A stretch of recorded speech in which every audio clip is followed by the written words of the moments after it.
Je traverse donc le champ, m'approche doucement du lieu, et plus j'avance, plus j'entends les rires de personnes ivres dansant et chantonnant sur de la musique traditionnelle.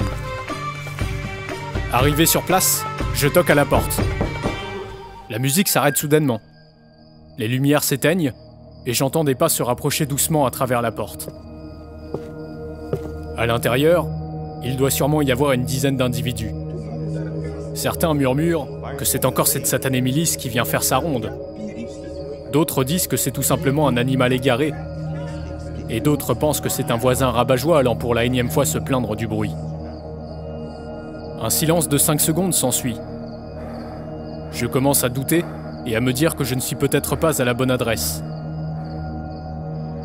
Quand soudain, après ces quelques secondes qui passent telles des minutes, dans la plus mystérieuse des ambiances, je vois la porte qui s'ouvre enfin. Une silhouette commence petit à petit à se démarquer de l'obscurité.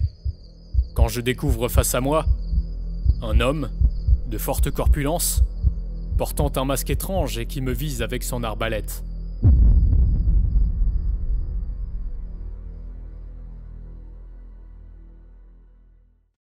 Le livre de Clavius Sartor, épisode 5.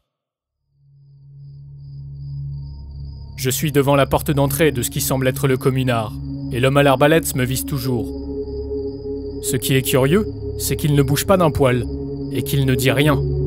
Je n'entends même pas sa respiration. Il reste là, figé, et prêt à tirer au moindre geste de ma part. J'essaye alors de m'exprimer malgré mes bégaiements causés par la peur. Je ne suis pas là pour vous faire du mal, monsieur. Je viens de la part d'Ednomus. Mais le silence demeure toujours et l'homme semble ne pas réagir. A-t-il au moins écouté ce que j'ai dit? Bon, j'ai compris. Je dois probablement pas être le bienvenu ici. Et de toute façon, je ne sais pas ce qui m'a pris de sortir de l'auberge. Je m'apprête donc à faire demi-tour, quand tout à coup j'entends une voix venant de derrière. Oh, mais voilà le nouveau! Fais pas attention à ça, c'est Flammatios, une statue. D'ailleurs, c'est moi qui l'ai sculpté. Dit un homme habillé de façon extravagante, venant du fond de la pièce et qui semble très fier de sa création. Gêné, je ris alors nerveusement de cette situation insolite, et l'homme m'accueille dans sa taverne. Bienvenue au communard. Ednomus m'a beaucoup parlé de toi. Je m'appelle Malthus, dit-il en cognant son poing contre le mien pour me serrer la main. Contrairement à l'auberge où je travaille, cette taverne est très mal entretenue. Les murs sont envahis de graffitis, les fenêtres sont cassées, les tables ne sont même pas débarrassées, et les cadavres de bouteilles d'alcool ne sont toujours pas jetés. En revanche, de nombreuses machines sont présentes dans la salle. Cela me rappelle les outils maniés par les artisans de la Chambre Bleue. Exact. J'ai volé ces machines à mon ancien maître, et je les ai perfectionnées. C'est moi qui fabrique les armes ici, me dit-il d'un ton passionné. Des armes? Mais pourquoi faire? Lui dis-je. Malthus semble ne pas vouloir répondre à ma question et me fait signe de le suivre. Il m'emmène dans une autre pièce vide de la taverne dont une trappe se trouve en plein milieu d'un sol grinçant. Après avoir ouvert la trappe, sans même me poser de questions, je descends ces longs escaliers avec lui sur plusieurs mètres de profondeur.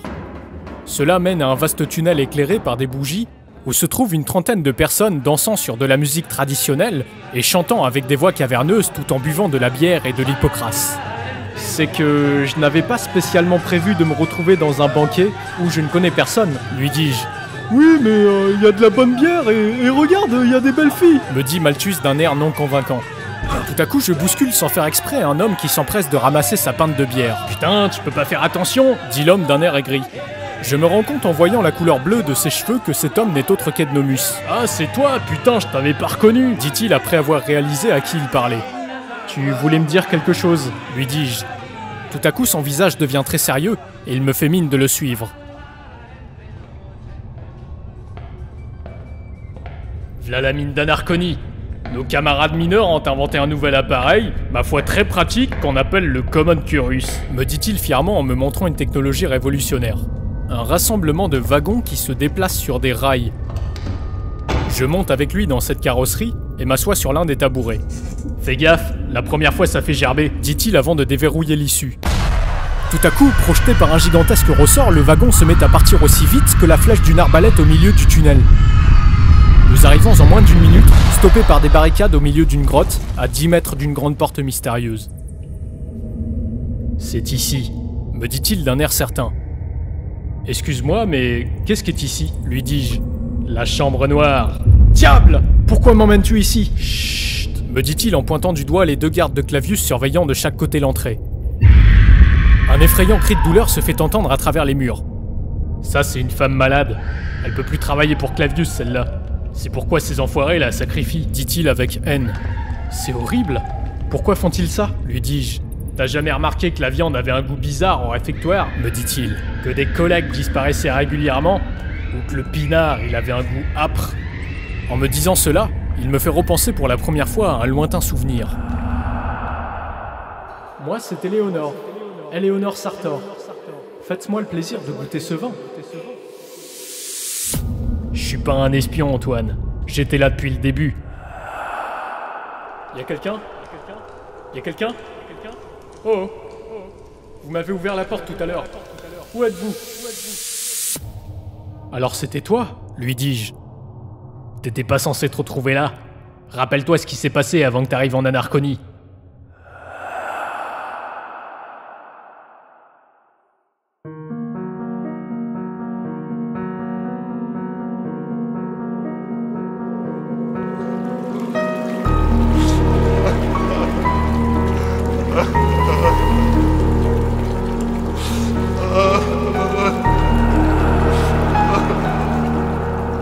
Sire, c'est affreux. Votre épouse s'est donné la mort ce matin.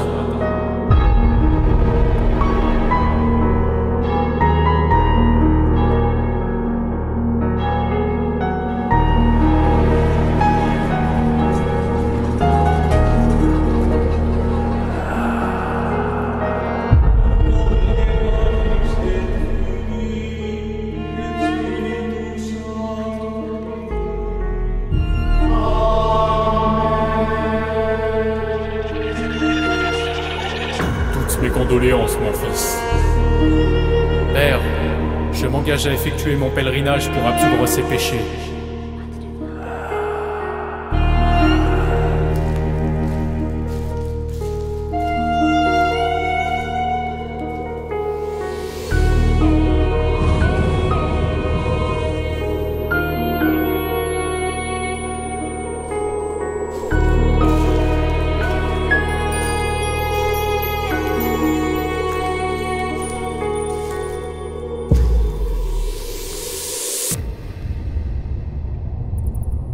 Toujours dans le wagon, je tourne la tête à ma gauche pour m'adresser à Ednomus, mais ce dernier a disparu. Effectivement, j'en suis venu à oublier mon pèlerinage, et bien que riche, je suis devenu l'esclave de Clavius. Ce beau parleur inspirait la confiance, bien qu'elle était illusoire. Et malgré ma méfiance, j'aimais croire que j'avais bien fait d'accepter le pacte, que j'allais réellement purifier mon âme si je faisais tout ce qu'il me disait de faire, tel qu'il semblait me le souhaiter. Depuis que je suis là, j'ai perdu la mémoire et j'ai oublié mon passé. Et chaque jour, c'est de pire en pire. Après toutes ces années, c'est seulement aujourd'hui que je commence à réaliser mon erreur. Je suis devenu riche sur le dos des sacrifiés. Et c'est ainsi que j'ai renoncé à mon destin, à ma foi et à ma personne. L'idée d'avoir servi de la chair humaine aux villageois pendant tout ce temps sans même m'en rendre compte me fait froid dans le dos. Mon Dieu! Alors c'était vrai, la chambre noire existe vraiment. Moi qui pourtant jusque hier niais encore son existence. Un jour, ce sera à mon tour d'être sacrifié. Comme la pauvre dame qui se trouve derrière la porte. C'en est trop. Je ne peux pas continuer comme ça. À partir d'aujourd'hui, je refuse définitivement de travailler pour Clavius. Pour un criminel. Soudain, le wagon se met à faire demi-tour.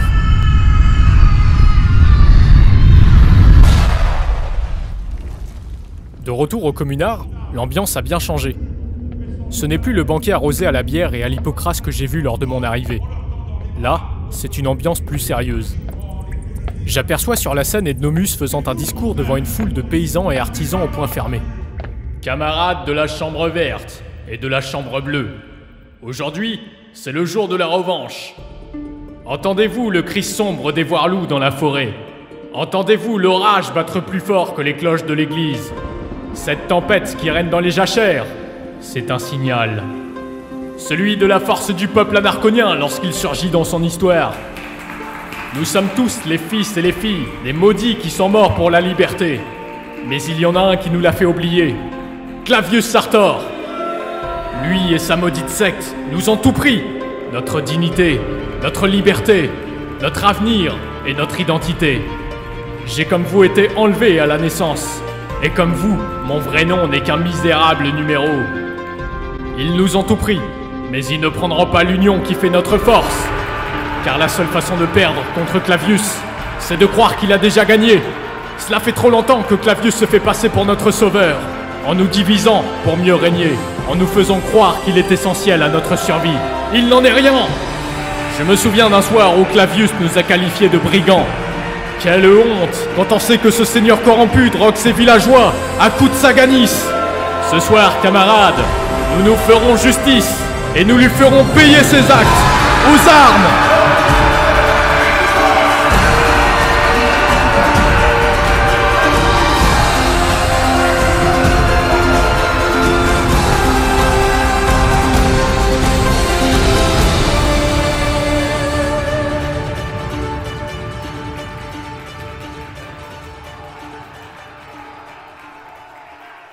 Suite au discours d'Ednomus, la foule en transe se prépare à la révolte. Et bien déterminé à me venger de Clavius, je m'apprête à la suivre. Quand tout à coup, une étrange dame, habillée en rouge, naine et portant un masque vénitien me coupe brusquement le passage pour me tendre un parchemin. Très étrange ce parchemin. On dirait qu'il a été écrit par un enfant de 4 ans. « Mon parchemin vous fait rire ?» dit la naine d'un air susceptible. « Excusez-moi, madame, mais votre écriture est illisible, » lui dis-je. Oh, vous les nobles, vous ne vous rendez même pas compte de vos privilèges. Nous, on a dû tout apprendre par nous-mêmes, dit la naine d'un air révolté. Voulez-vous faire partie de la chevalerie de la table rase? Oui ou non? Dit-elle en me tendant le parchemin sous mon nez. Je constate qu'il ne manque plus que ma signature pour faire partie de l'ordre, alors c'est avec plaisir que je l'ajoute à la liste. Soudain, le visage de la naine qui semble surprise de ma réponse devient plus joyeux et amical. Lacaria, je viens de la chambre rouge et je suis ravi de faire ta connaissance, me dit-elle en me cognant son poing contre le mien pour me serrer la main.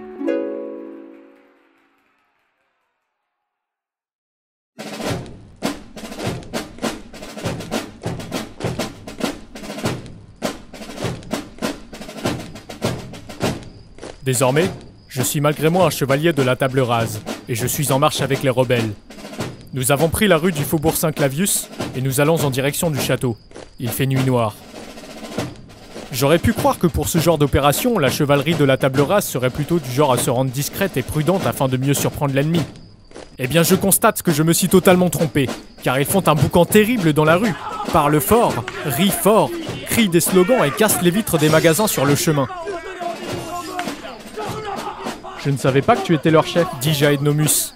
Oh, tu sais, ici, camarade, nous sommes tous notre propre chef, dit-il avant de tapoter mon épaule et d'allumer sa pipe.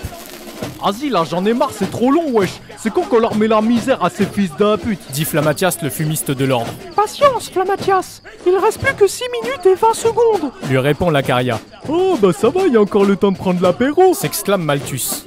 Tiens, le ménestrel, au lieu de vider la bouteille d'Hippocrate, t'aurais pas un petit morceau à nous faire, dit Ednomus à Cornaline. Toujours, lui répond le ménestrel de Jacquerie tout en commençant à fredonner un air. Nous sommes les enfants du monde paysan, n'ayant que pour fortune nos bras et la patience, survivant de misère depuis la nuit des temps.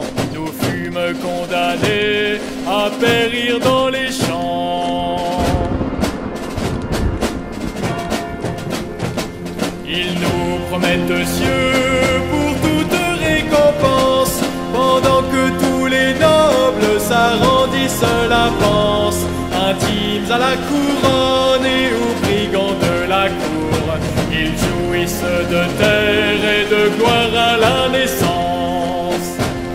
Compagnons de misère, allons nous libérer, nous nous emparerons des jachères et des vignes. Au diable le Seigneur et les taxes du clergé. Nous nous révolterons et nous nous ferons justice. Réveillez-vous rebelles, ouvriers et paysans, de toutes les ruelles nous nous ferons entendre, car voici la tempête tempête qui règne dans les champs, pour partir à la guerre contre tous les tyrans. Car voici la tempête qui règne dans les champs, pour partir à la guerre contre tous les tyrans.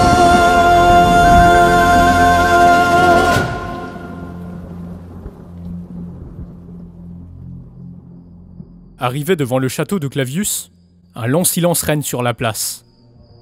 Maintenant que je n'y travaille plus, c'est la première fois que je vois toutes les pièces du château éteintes. Cela me fait bizarre.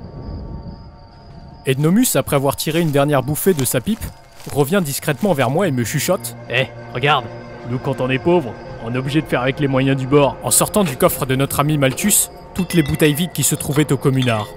C'était donc pour ça. Versant de l'eau de vie à l'intérieur, il y place un torchon, qu'il brûle à l'aide de son allumette. Et la jette soudainement sur le château, qui prend immédiatement feu. Ainsi, tous les autres font de même, en criant ni Dieu ni maître, si fort que la devise se met à résonner dans tout le village. Sous l'épaisse fumée noire couvrant le lieu, Flammatias, qui attendait ce moment depuis longtemps, n'hésite pas à foncer tête baissée dans le château pour aller tout casser. Il est suivi de Lacaria qui vient tout juste de dégainer ses dagues pour égorger les miliciens sur son passage. Derrière les flammes qui envahissent les murs du château, j'aperçois des flèches qui jaillissent du feu. Elles proviennent de l'ennemi. Il y en a tellement qu'il devient impossible de sortir de sa cachette sans se faire toucher. Pire, le stock de bouteilles commence à s'épuiser. Les miliciens commencent à courir vers nous. Alors Ednomus sort immédiatement son épée et commence à les affronter à 1 contre 5, pendant que Malthus le couvre en leur jetant des pierres sur le crâne. Ils s'assomment tous un par un. Et moi, au milieu de tout, je reste incapable de sortir de ma cachette. Moi qui me pensais déterminé à me battre, je me retrouve paralysé devant cette barbarie. Je sens pourtant vibrer le couteau que j'avais gardé pendant tout ce temps sur moi, mais la main trop tremblante à cause de l'hésitation, je peine à le saisir. Pourquoi n'ai-je pas le courage d'aller me battre? Ce sera peut-être la dernière occasion qui m'est offerte pour me libérer de Clavius, nom de Dieu. Mais je n'y arrive pas.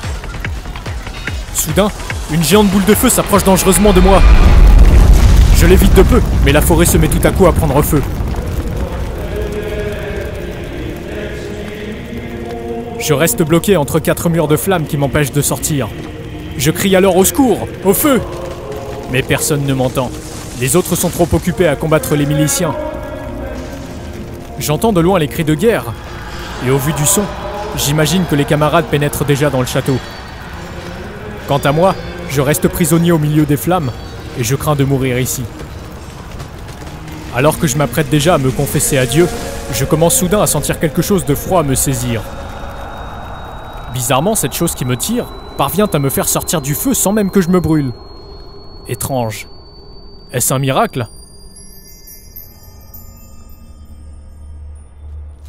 Je retourne alors sur la place, où les flammes ont triplé de volume. Le lieu est ravagé par la bataille, et je ne sais pas qui a gagné. La chevalerie de la Table Rase, ou la milice de Clavius Sartor. La vérité se fait vite savoir lorsque je découvre avec effroi les corps sans vie de mes amis. Flammatias, Lacaria, et d'autres corps tellement broyés que je ne saurais même pas dire de qui il s'agit.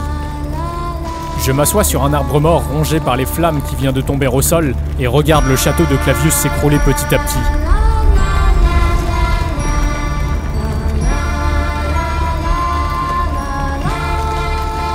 Était-ce vraiment une bonne idée de rejoindre la chevalerie de la Table Rase? Alors que dans ma tête je commence à réfléchir tout en sachant que ma réponse sera tardive, tout à coup au loin j'entends un dernier cri. Je vois quelqu'un sortir des flammes depuis l'auberge et qui court en direction de la forêt. Ednomus, par le ciel, il est toujours vivant. Il reste plus que nous deux, camarades. Cours, crie-t-il en s'enfonçant dans la forêt.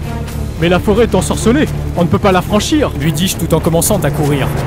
T'inquiète, me répond-il avec aisance. Cet homme est totalement inconscient, nom de Dieu. Il va nous faire tuer, me dis-je.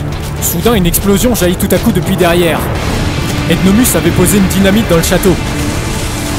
Les tremblements et le feu nous rejoignent de plus en plus vite par derrière, et nous donnons tout pour les semer. Ednomus continue à courir au milieu des bois, tout en hurlant de joie comme un fou. « Nique le Seigneur, camarade ! Haha, mort au tyran !» avant de se perdre petit à petit dans l'obscurité de la forêt.